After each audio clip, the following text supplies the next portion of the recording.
ఆకు ఒక్కతో నువ్వొకటంటే పోక చెక్కతో నేరెండంట అన్నటువంటి చందంగా ఉండేటటువంటి వ్యవహారం భారతదేశం ఇప్పుడు స్పష్టంగా ఉంది. ఏంటి అంటే మత పెచ్చతో మీరంతా ఒక్కటైతే దేశభక్తితో మేమంతా ఒక్కటవుతామన్నటువంటి సంకేతాన్ని భారతదేశం స్పష్టంగా ఇచ్చింది.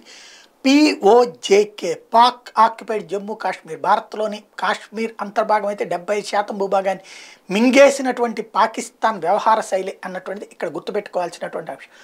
అట్లాంటి పాకిస్తాన్ దగ్గర నుంచి ఇప్పుడు కాశ్మీర్ ప్రత్యేక ప్రతిపత్తించడం ద్వారా 75 ఏళ్ల నుంచి మన వాళ్ళు చేసిన తప్పుని సరిచేస్తూ నరేంద్ర మోడీ వచ్చాక ఆర్టికల్ 370-35 రద్దు చేసి భారత్లో పూర్తి అంతర్భాగం కిందకు మార్చి దానికి అసెంబ్లీ సీట్లు పెంచి అక్కడ ఎన్నికల నిర్వహణకి రంగం సిద్ధం చేస్తూ కింద ఉన్నటువంటి వ్యవస్థలన్నింటినీ మార్చి రాళ్లు వేసేవాళ్ళని ఇతర యదో పనులు చేసే వాళ్ళందరినీ కంట్రోల్ చేసి అక్కడ విద్యా ఉద్యోగ ఉపాధి అవకాశాలు కల్పిస్తూ SC/ST రిజర్వేషన్లు కూడా కల్పించినటువంటి వేళ కీలకమైనటువంటి మార్పులు చోటు చేసుకుంటే దాన్ని తట్టుకోలేక చస్తున్నటువంటి పాకిస్తాన్ అనుకూలురైనటువంటి భారత్లో ఉన్నటువంటి దేశద్రోహులు సుప్రీంకోర్టు దాకా వెళ్ళి దాన్ని సవాల్ చేస్తే రాజ్యాంగ ధర్మాసనం కాశ్మీర్ అనేది భారత్లో అంతర్భాగం, దాని గురించి అధ్యక్షుడికి కానీ పార్లమెంట్కి కానీ చట్టాలు చేసే అధికారం ఉందని తేల్చి చెప్పినటువంటి నేపథ్యంలో పాకిస్తాన్ మండిపడుతుంటే దానికి అనుకూలంగా OPEC కంట్రీస్ ఏవైతే ఆయిల్ ప్రొడక్షన్ కంట్రీస్ ఏవైతే ఉన్నాయో అవి కూడా భారత్కి వ్యతిరేకంగా స్టేట్మెంట్ ఇస్తే భారత్ ఘాటుగానే స్పందించింది.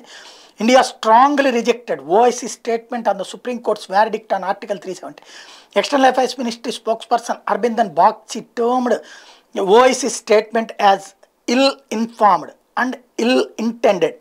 Bagchi in an oblique reference to Pakistan said that the Islamic bloc is at the behest of serial violator of human rights. The Organization of Islamic Cooperation had expressed concern over the Supreme Court's Jammu and Kashmir verdict.